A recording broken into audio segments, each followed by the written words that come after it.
अस्सलाम वालेकुम दोस्तों, क्या हाल है? Hope you all fine. आज की वीडियो में मैं आप लोगों के साथ सलमान रश्दी के बारे में बात करूंगा कि उस बदबख्त शख्स का क्या कहना था। मैं आपको ये भी बताता चलूं कि उसके कामों से कोई भी खुश नहीं था, यहाँ तक कि भारत के उलमा और पाकिस्तान के उलमा ने भी उसे कत्ल का फतवा जारी कर दिया था। जैसा कि आप सब लोगों को पता है कि इस बदबख्त शख्स को मारने की कोशिश की गई जब ये किसी थिएटर में खड़े होकर लोगों से खिताब कर रहा था।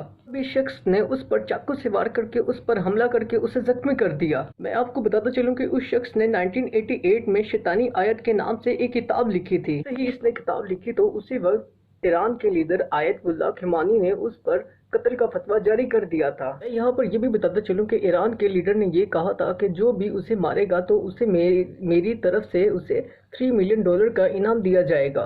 जिसने उस बदबख्त शख्स को मारा उसका नाम हादी मतर या हादी मदारी के नाम से मशहूर है। न्यूयॉर्क पुलिस ने हादी के घर पर तलाशी लेने के लिए उसके घर पर छापा मारा तो उसके घर से मकतूल ईरानी कमांडर यानी कासिम सुलेमानी की तस्वीर और एक शिया आलिम की तस्वीर मिली। कासिम सुलेमानी के बारे में बताता चलूं कि ईरान ने अब तक जितनी भी प्रॉक्सी वार अगर शाम में लड़ी हो या फिर लबनान में लड़ी हो या फिर इराक में लड़ी हो, उन सब का मास्टरमाइंड कासिम सुलेमानी ही था। यहाँ पर यह भी बताते चलूं कि अमेरिका ने कासिम सुलेमानी को इराक में ड्रोन हमला करके मारा। कासिम सुलेमानी एक ऐसा जनरल था जिसने अमेरिका और इसराइल की नाक पर दम कर रखा था और सुनने में ये भी आ रहा था कि अमेरिका ने कासिम सुलेमानी की सर पर कई भारी रकम रखी हुई थी। ये एक हीरो से कम नहीं था, लिहाजा हो सकता है कि हादी मदारी भी उसे अपना हीरो मानता हो। न्यूयॉर्क पुलिस का ये भी कहना है कि हादी मदारी के पास एक जाली ड्राइविंग लाइसेंस भी था जिसमें उसका नाम कुछ और था और तस्वीर हादी मदारी की लगी हुई थी। इस बारे में बताते चलूं कि हादी अमेरिका में पैदा हुआ, फिर वो वहां से न्यू जर्सी मूव कर जाता है।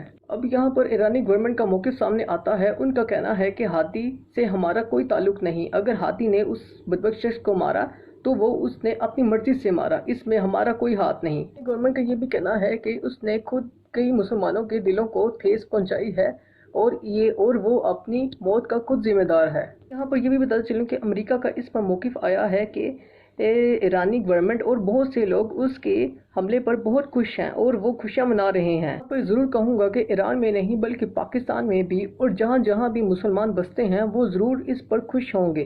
उस बदबख्त शख्स की हालत के बारे में बताता चलूँ कि उसकी एक आंख ज़ाया हो चुकी है और वो बोल नहीं सकता और वो वेंटिलेटर पर मौजूद है। यहाँ पर ये ज़रूर कहूँगा कि अगर आप इंफॉर्मेटिव और इंटरेस्टिंग वीडियो से बाखबर रहना चाहते हैं तो वीडियो को लाइक करें और चैनल को सब्सक्राइब करें और बेल आइकन पर क्लिक करें ताकि आने वाली वीडियो आप तक बआसानी पहुंच सके। और कमेंट बॉक्स में भी राय जरूर दीजिएगा कि वीडियो आपको कैसी लगी।